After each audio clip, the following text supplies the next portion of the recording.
This video is brought to you by John Robson Guitar Tuition. If you enjoy the content, please consider supporting the channel by enrolling on a course, purchasing some guitar lessons or a t-shirt, or you can join my Patreon. Now, on with the show. Hello chaps, welcome once again to John Robson Guitar Tuition. As always, I do hope you're well. It's all about this guitar today. Possibly you saw me unboxing and having a first impressions look at this on Thursday. This is an Eart guitar, the Eart NK-C1 I think it is, but it has got a model name as well. It is the Corsair, so I'm going to call it the Eart Corsair. It's just much more memorable than a bunch of letters and numbers and hyphens and stuff, isn't it? I bought this guitar used. It has been modded before I got it, so I can't really comment too much about the how these guitars come off the shelf. I'm just talking about this particular guitar, and I'll describe the mods that have been done to it that have led it to be in the condition that it's in now. But before we get into any of that, let's see what this guitar sounds like in a mix.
And just a little bit of housekeeping. The guitar tones I was using there were all courtesy of the Blue Guitar Amp 1 Mercury edition. For the kind of crunchy, riffy sort of stuff, I was using the Vintage channel on the amp. For the clean, strummy stuff, I was using the, let's get rid of that. For the clean, strummy stuff, I was using the Clean channel on the amp. For the clean lead stuff, I was using the Clean channel with the foot switchable boost kicked in. And for the shoutier, gainier kind of solo stuff, let me find the button, I was using the Classic channel on the amp, which also I have the foot switchable boost on there. Basically, the Clean channel is very Fender like. The Classic channel, the Vintage channel is very Plexi-like. The Classic channel is more of a JCM 800 kind of tone, and the Modern channel, which I didn't use there, has got a bit more of a kind of modern boogie / Soldano kind of feel to it. And those were the sounds that I was using, and didn't it do well? I'm going to talk about what I think of this guitar in a moment. Let's have a look at some weights and measures for it first of all, though. You can see there the neck profile at the 1st and 12th frets. That really does give you a sense of that sort of compound neck profile from the U shape to the C shape.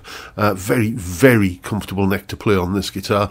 A nut width of 42mm and a weight of 3.6 kilos.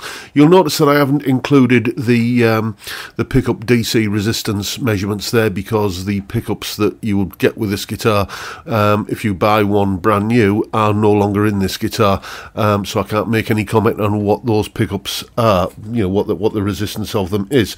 I can tell you that the chap who owned this guitar before me, a chap called Edwin, replaced the stock pickups with some Tone Rider Alnico 2 Blues pickups, which have got a DC resistance of 6.5k for the bridge and 5.6k for the neck. So a very kind of vintage sounding, you know, kind of old school Telecaster kind of tone, and I think that came across very well in that little demo that I did earlier. I love this guitar already. You probably know, if you're a long-time viewer of this channel, that I had another Eart guitar, well, two Eart guitars, a couple of the headless ones, the GW2 and then the GW2 Pro.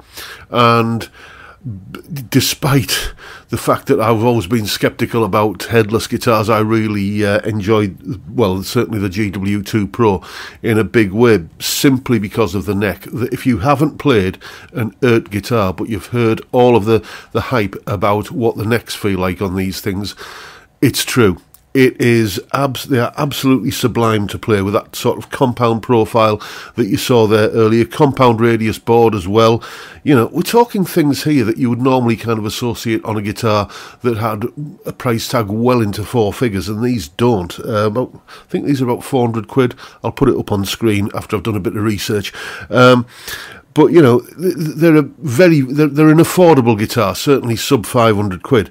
And, you know, compound radius board, 7.25 inch radius here up to 9.5 inch here.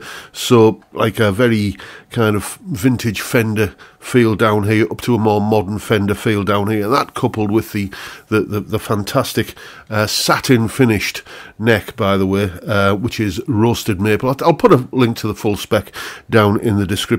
But, you know, this beautifully, you know, kind of slinky feeling neck, and of course the star of the show with Eart guitars are those stainless steel frets with the beautifully rounded ends. This guitar really does, like every Eart guitar I've played, feel like $1 million. It's an absolute joy to play on. Why did I get rid of the headless guitars?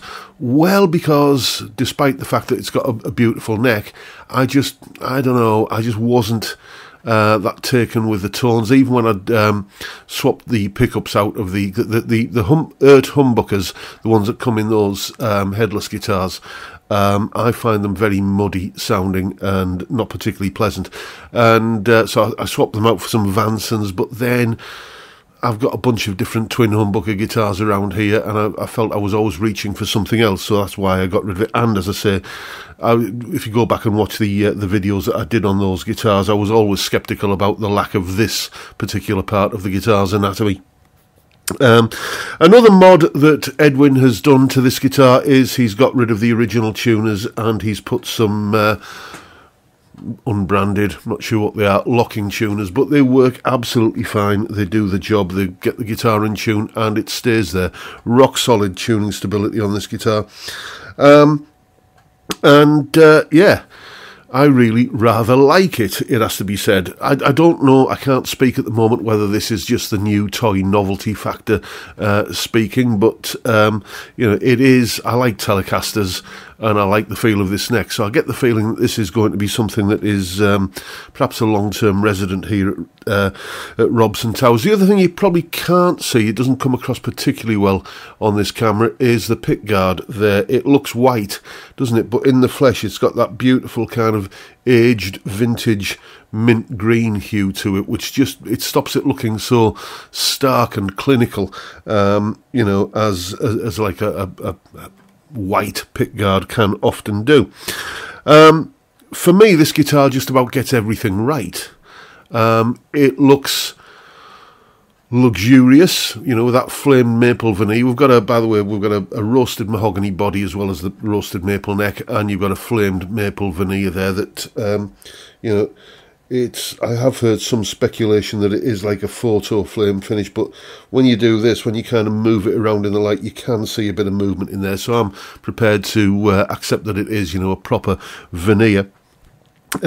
So it looks luxuriant and opulent, but it doesn't kind of cross that line into being ostentatious and Liberace-like. Do you know what I mean? The other thing that it gets right is that I do like a Telecaster to have a certain degree of fight back. I like to feel like I've got to really dig into a Telecaster to get the best out of it. You know, wring it by the neck kind of feel.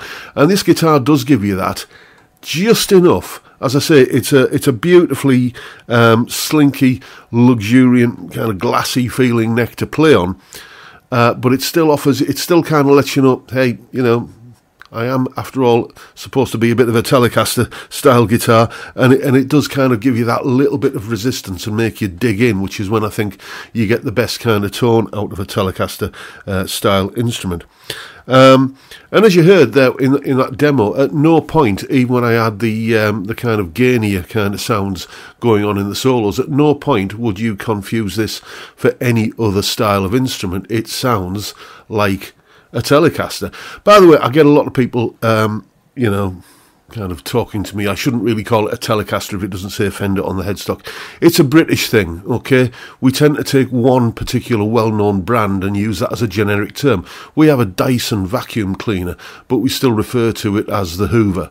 This thing here is a cheap disposable ballpoint pen that I bought from me local branch of Morrison's. I think it's made by Pentel or somebody like that, but it's still called a biro. Do you know, that's still what it gets called. So that's the way I'm using the term Telecaster in this video, and you know, in all my videos.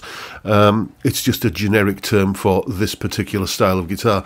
Top fret access, I mean, it's we've got rid of the big bulky neck plate. Why more manufacturers don't do that, I don't know. You can't really, can you see on there? No, you can't really see, but it does kind of slim down just enough here to get rid of that blockiness. You can get up to the right up to the dusty end up here with no problems whatsoever. The only thing I do question though is why many guitar manufacturers put this little scoop on the back here.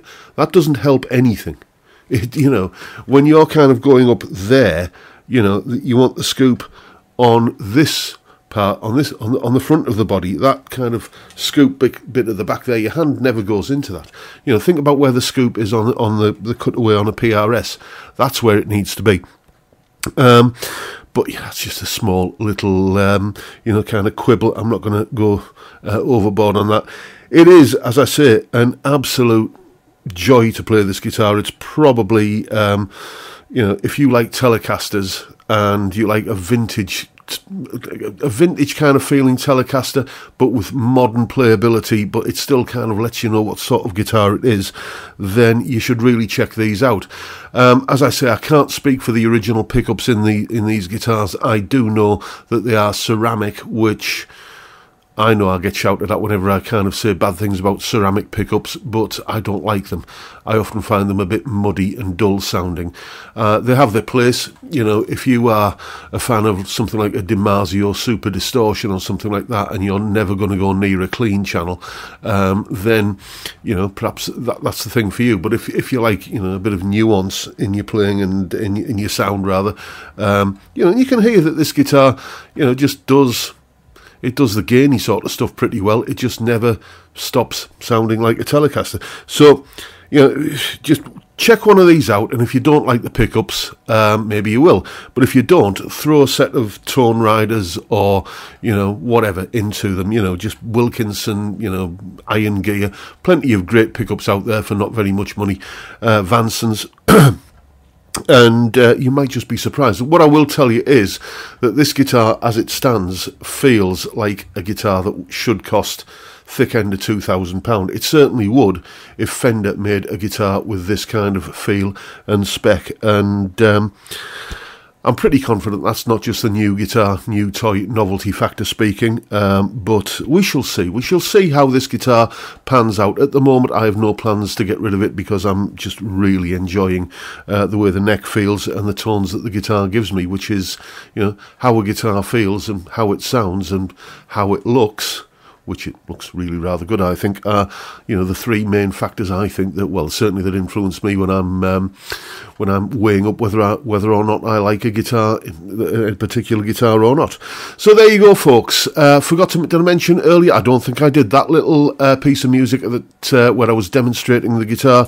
There's a full tab available in both Guitar Pro and PDF formats, along with a clip of me playing the piece of music and a jam track for you to play along with for yourself. All of that is up on my Patreon page.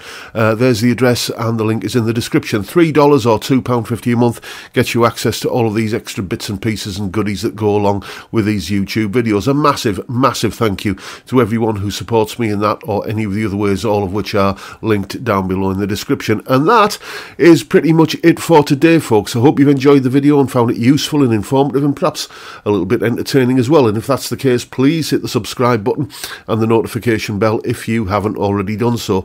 And why not drop me a like while you're at it. Don't forget the live stream every Friday, 5 PM UK time, where we drink beer and talk about music and guitars. What a great way to kick off the weekend, I'm sure you'll agree.